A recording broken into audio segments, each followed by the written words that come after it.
तो hello friends, आज हम लोग सीखने वाले हैं Bernoulli's theorem. What is Bernoulli's theorem और बर्नौलीज थ्योरम के प्रॉब्लम्स हम लोग स्टार्ट करेंगे आज सॉल्व करना। उसके बाद वेंचुरोमीटर और पिटॉट ट्यूब वगैरह के प्रॉब्लम्स हम लोग लेंगे। तो आज स्टार्ट करते हैं बर्नौलीज थ्योरम से। तो बर्नौलीज थ्योरम क्या होता है, सबसे पहले हम लोग समझेंगे कि बर्नौलीज थ्योरम क्या होता है, किसको बोलते हैं बर्नौलीज थ्योरम। बर्नौलीज थ्योरम एकदम सिंपल है। अगर कोई पाइप है, कोई भी फ्लोइंग फ्लूइड है, पाइप है, सपोज कुछ भी कोई भी चीज है जिसमें से कोई भी टाइप का फ्लूइड फ्लो हो रहा है ना। फ्लूइड क्या हो रहा है, फ्लो हो रहा है। तो फ्लूइड जब फ्लो होता है तो उसमें जो एनर्जी होती है, the energy contain in a flowing fluid at any point is constant, है ना। या फिर क्या बोल सकते हैं हम लोग कि ये पाइप है, पाइप में से यहाँ पे फ्लूइड फ्लो हो रहा है। तो फ्लूइड की जो एनर्जी है, सपोज मैंने यहाँ पे एक पॉइंट ले लिया, एक सेक्शन ले लिया, ये 1 1 है, और यहाँ पे एक सेक्शन ले लिया मैंने, ये 2 2 है। तो सेक्शन 1 1 और सेक्शन 2 2 पे जो एनर्जी रहेगी, total energy in a fluid जो रहेगी, वो कैसी रहेगी, सेम रहेगी, है ना। फॉर एग्जांपल मैं बोलूंगा कि total energy at point 1 section 1 is equal to total energy at section 2, है ना। जितनी एनर्जी ये पॉइंट पे है उतनी एनर्जी फ्लोइंग फ्लूइड में उसी पॉइंट पे रहेगी, और उतनी energy through out the length of pipe, है ना। जो भी पाइप है उसका जो थ्रू आउट लेंथ है, उसमें किसी भी पॉइंट पे हम लोग एनर्जी चेक करेंगे तो एनर्जी कैसी रहेगी, सेम रहेगी। उसी को क्या बोलते हैं हम लोग, बर्नौलीज थ्योरम बोलते हैं। बर्नौलीज थ्योरम मतलब क्या है, एकदम सिंपल है। जो टोटल एनर्जी रहेगी फ्लोइंग फ्लूइड में कोई भी पॉइंट पे वो कैसी रहती है, सेम रहती है ना। तो अभी फ्लोइंग फ्लूइड पे 2 पॉइंट ले लिए हम लोगों ने, पॉइंट 1 है, पॉइंट 2 है। तो टोटल एनर्जी एट पॉइंट 1 और टोटल एनर्जी एट पॉइंट 2 क्या रहेगी, सेम रहेगी।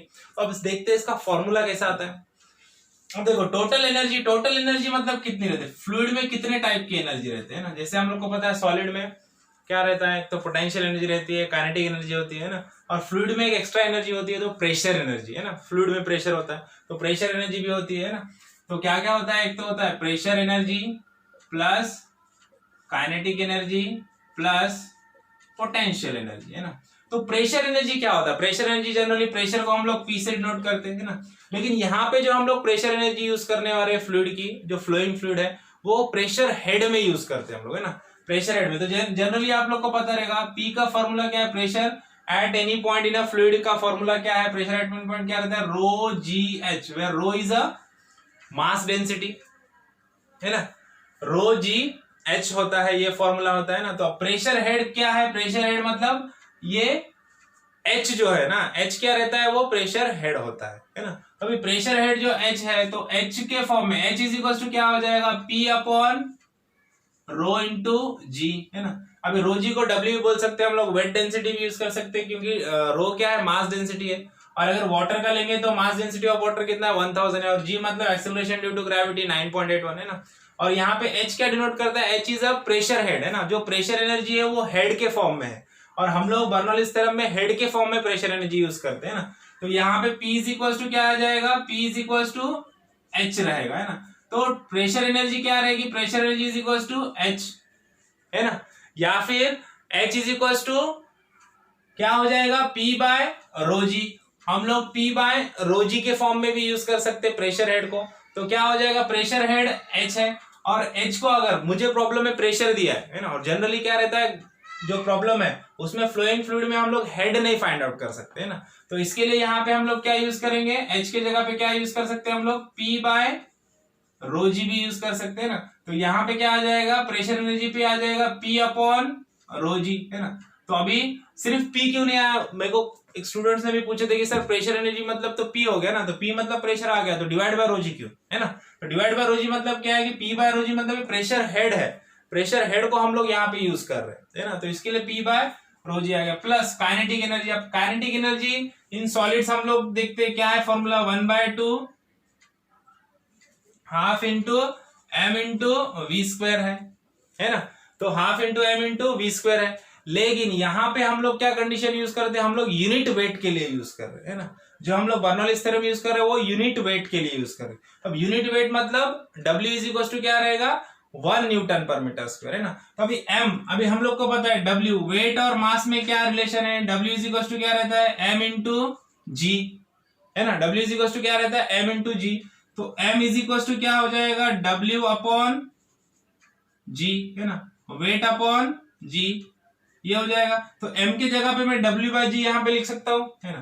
तो मैं यहाँ पे क्या लिखूंगा 1/2 into W divided by G into V², है ना। अब ये आ गया। अब W हम लोग यहाँ पे बर्नौलीज थ्योरम यूनिट वेट के लिए यूज कर रहे हैं। यूनिट वेट मतलब वेट क्या रहेगा, 1 न्यूटन वेट ऑफ वाटर के लिए यूज कर रहे हैं। तो W की जगह पे क्या आ जाएगा, 1 आ जाएगा। और 1 की वैल्यू लिखेंगे क्या नहीं लिखेंगे, कुछ फर्क पड़ेगा क्या, नहीं पड़ेगा। तो यहाँ पे W अगर चला गया तो क्या बचेगा फिर V² अपॉन 2G, है ना। तो काइनेटिक एनर्जी ऑफ फ्लूइड क्या आएगी, V² बाय 2G।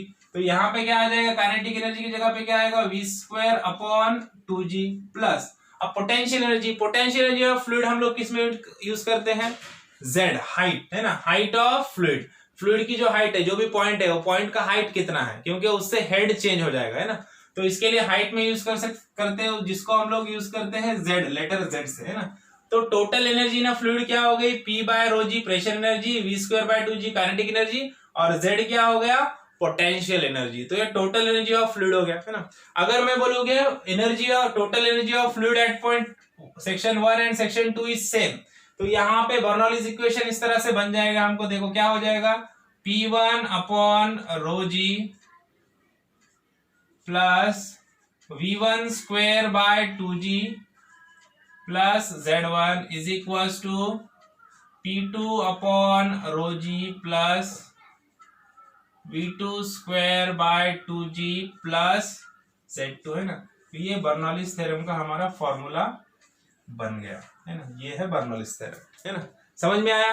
तो लेट्स स्टार्ट द प्रॉब्लम। अभी हम लोग फर्स्ट प्रॉब्लम आज सॉल्व करने वाले बर्नौलीज थ्योरम का।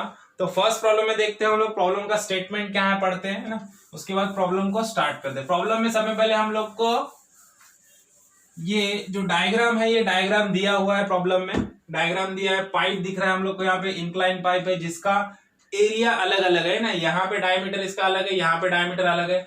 ये सेक्शन 2 है ना। दिस इज आवर सेक्शन 2 और ये सेक्शन 1 है। सेक्शन 2 पे D2 कितना है, Z2 6 मीटर है, और डायटम से Z1 कितना है, 10 मीटर है। अब प्रॉब्लम का सब में पहले हम लोग क्या करते हैं, स्टेटमेंट पढ़ते हैं और उस हिसाब से गिवन डाटा यहाँ पे लिखते जाएंगे आप लोग, है ना। तो सब में पहले देखो क्या बोला, water is flowing through a tapered pipe, है ना, having diameters 300 mm and 150 mm, है ना। डायमीटर्स कैसे है उसके, 300 mm मतलब ये D1 है ना, बड़ा वाला क्या है 1 सेक्शन दिया, इसके लिए D1 हो जाएगा। D1 कितना है 300 mm, और D2 कितना है, D2 दिया है हम लोग को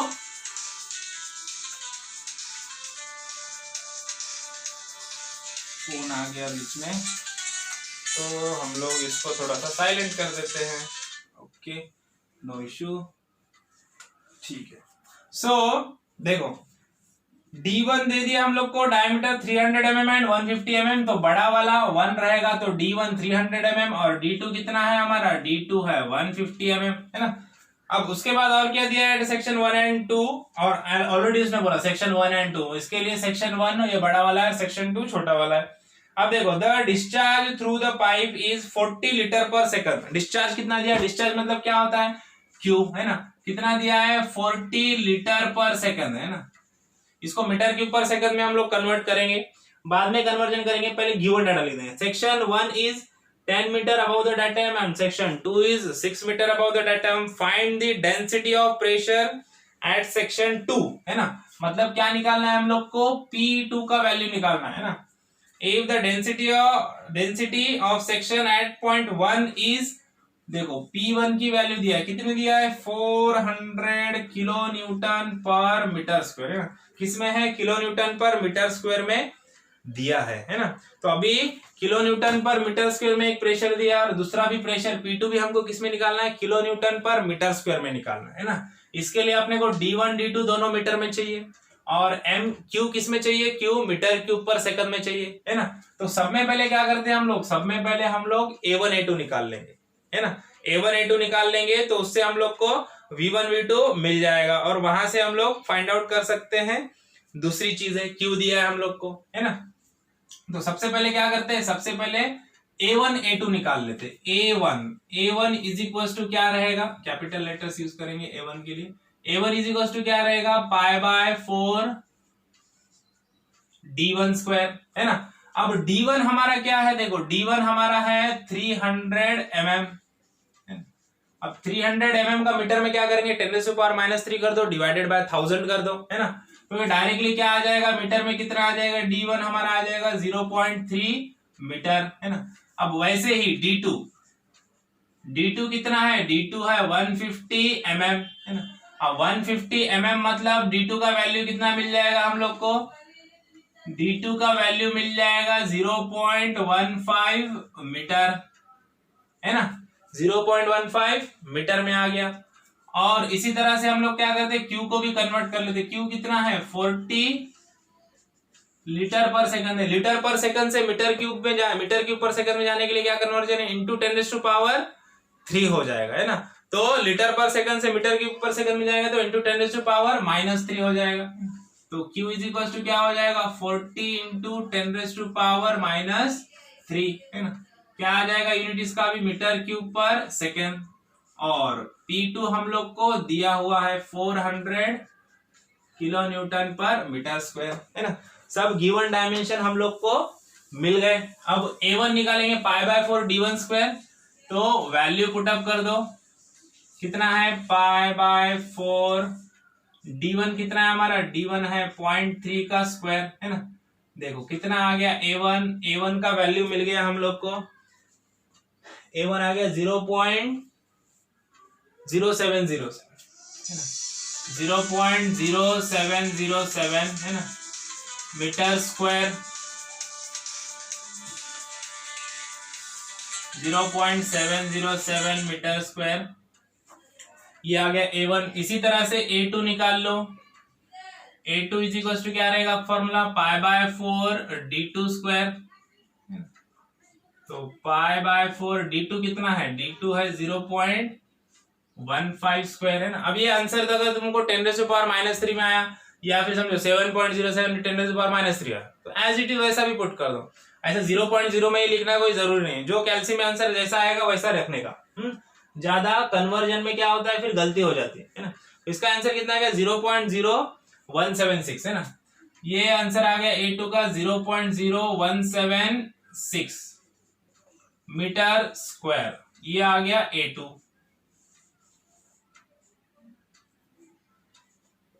ये मिल गया हम लोग को A2। A1 A2 मिल गया।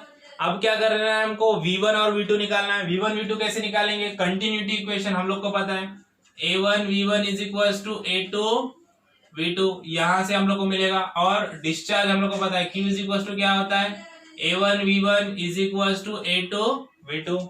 तो सब में पहले क्या करेंगे, सब में पहले Q is equal to A1 और V1, तो क्या हो जाएगा, V1 इज इक्वल टू क्या हो जाएगा, Q/A1। तो Q कितना है हमारा, Q है 40 इंटू 10⁻³ अपॉन A1 कितना है हमारा, A1 है 0.0707, है ना। तो यहां से हमको क्या मिल जाएगा, V1 का वैल्यू मिल जाएगा, वेलोसिटी एट 0.1। तो V1 अपने को मिल गया 0.566 मीटर पर सेकेंड, है ना। क्या है यूनिट इसका, मीटर पर सेकेंड, है ना। तो इसी तरह से हम लोग को क्या करना है, अभी V2 निकालना है। V2 के लिए क्या हो जाएगा, Q इज इक्वल टू क्या रहेगा, A2 V2। तो V2 इज इक्वल टू क्या हो जाएगा, Q अपॉन A2। Q है हमारा 40 इंटू 10⁻³ और A2 कितना है, A2 है 0.0176। तो यहां से V2 का वैल्यू मिल जाएगा, V2 मिल गया हम लोग को 2.264 मीटर पर सेकेंड, है ना।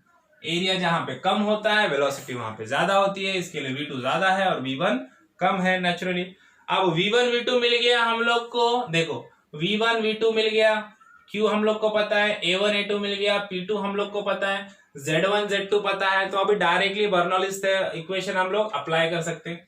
तो let's draw the Bernoulli's equation. क्या है बर्नौलीज इक्वेशन, क्या बोलता है, P1/ρg plus V1² upon 2g plus Z1 is equal to P2/ρg plus V2 square upon 2G plus Z2 है ना। अब यहाँ पे सबके वैल्यू हम लोग क्या करेंगे, पुट कर देंगे। P1 हम लोग को निकालना है, तो P1 का वैल्यू नहीं पुट करेंगे। अब रो इंटू जी, रो कितना है 1000, यहाँ पे 1000 इंटू 9.81 है ना, या फिर डायरेक्टली इसका मल्टीप्लिकेशन लिख दो 9810 है ना, प्लस V1 कितना है हमारा, V1 आया हमारा 0.566 स्क्वायर अपॉन 2 इंटू 9.81 अगेन है ना, सब ब्रैकेट में डालते चलो, इजी हो जाएगा कैलकुलेशन के लिए ना, प्लस Z1 कितना है हमारा, Z1 है हमारा 10। अब इज इक्वल टू, ये नीचे लिख देता हूं मैं P2 वाला वैल्यू। P2 कितना है हमारा, P2 है 400 किलो न्यूटन पर मीटर स्क्वायर है, divided by rho into G 1000 into 9.81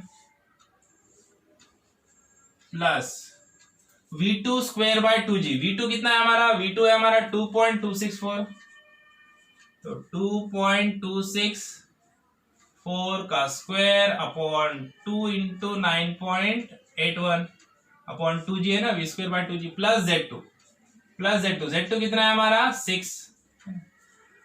तो अब क्या करना है, अब ये सब वैल्यू हम लोग को कैलकुलेट कर लेना है। अब ये सब कैलकुलेट करने के बाद अपने को आंसर मिलेगा, तो सबके वैल्यू हम लोग क्या करेंगे, सेपरेटली कैलकुलेट कर लेंगे सब है ना। इधर वाला मैं रफ कर देता हूँ अभी बाकी का कैलकुलेशन करने के लिए हमको है ना, ये वाला मैं रफ कर देता हूँ, यहाँ पे हम लोग आगे कैलकुलेशन करेंगे है ना। तो कैलसी ले लो, कैलसी लेके आगे का कैलकुलेशन कर देंगे हम लोग। अभी देखो सब में पहले ये वाला कैलकुलेशन कर लेते हैं ना, ये इधर वाला कैलकुलेशन कर लेते हैं आगे वाला। ये क्या आ जाएगा, P1 डिवाइडेड बाय ये 1000 इंटू ये क्या आ जाएगा 9810 प्लस, अब ये देखो ये कितना आता है देखते 0.566 का स्क्वायर है ना, डिवाइडेड बाय 2 इंटू 9.81 है ना, कितना आ गया, ये आ गया 0.01632 प्लस 10 इज इक्वल टू, अब इधर वाला कैलकुलेशन कर लेते हैं हम लोग, कितना आ रहा है देखते 400 है ना, डिवाइडेड बाय 9810 कितना आ गया, ये आ गया 0.04077 है प्लस, अब ये वाला कैलकुलेशन कर लेते हैं हम लोग 2.264 का स्क्वायर डिवाइडेड बाय 2 इंटू 9.81 कितना आ गया आंसर, इसका आंसर आ गया 0.2612 है ना, प्लस ये 6 एज इट इज है ना। तो अब ये सब कैलकुलेट करो, कैलकुलेट करने के बाद ये सबका कैलकुलेशन हो जाएगा, ये इधर माइनस में आ जाएगा 9810, इधर मल्टीप्लिकेशन हो जाएगा, तो वहां से P1 का वैल्यू मिल जाएगा, या फिर डायरेक्टली शिफ्ट सॉल्व में डाल देना अभी है ना। ये स्टेप आ गई, शिफ्ट सॉल्व में डायरेक्टली कैलसी में पुट कर देने का, तो वहां से अपने को क्या मिल जाएगा, P2 का वैल्यू मिल जाएगा। P2 का वैल्यू कितना आ रहा है, P2 का वैल्यू, P2 का वैल्यू मिल रहा है हम लोग को 436.84 है ना। P2 का वैल्यू कितना मिल गया, 436.84 किलो न्यूटन पर मीटर स्क्वायर, ये मिल गया हम लोग को प्रेशर एट पॉइंट 2 P2 है ना, यहाँ का प्रेशर मिल गया, कितना मिल गया 436.84 किलो न्यूटन पर मीटर स्क्वायर। ओके, समझ में आ गया। अभी देखो इसी तरह से नेक्स्ट लेक्चर में हम लोग इसका और आगे वाला प्रॉब्लम लेंगे है ना। अभी इसके आगे फिर वेंचुरीमीटर के प्रॉब्लम है, वेंचुरीमीटर के प्रॉब्लम इससे कनेक्टेड है ना। फिर बाद में बेंड पाइप के प्रॉब्लम है, जो मुंबई यूनिवर्सिटी में हम लोग को हमेशा पूछता है, 10 मार्क का प्रॉब्लम आता है सीधा सीधा बेंड पाइप का। वेंचुरीमीटर में भी प्रॉब्लम आता है, 6 to 8 मार्क का प्रॉब्लम आता है वेंचुरीमीटर पे। बर्नौलीज थ्योरम पे प्रॉब्लम नहीं आता है, अभी तक पूछा नहीं है, पूछ सकता है, अभी तक पूछा नहीं, लेकिन बर्नौलीज थ्योरम के प्रॉब्लम आपको समझ में आएंगे तभी आगे की प्रॉब्लम आएंगे, क्योंकि आगे के प्रॉब्लम में बर्नौलीज थ्योरम भी यूज होता है, लेकिन वो थोड़े से अलग टाइप के, मतलब मिक्स टाइप है, वेंचुरीमीटर प्लस बर्नौलीज ऐसा है ना। तो ओके, तो आगे नेक्स्ट लेक्चर में देखते हैं हम लोग आगे का प्रॉब्लम। Okay, thank you.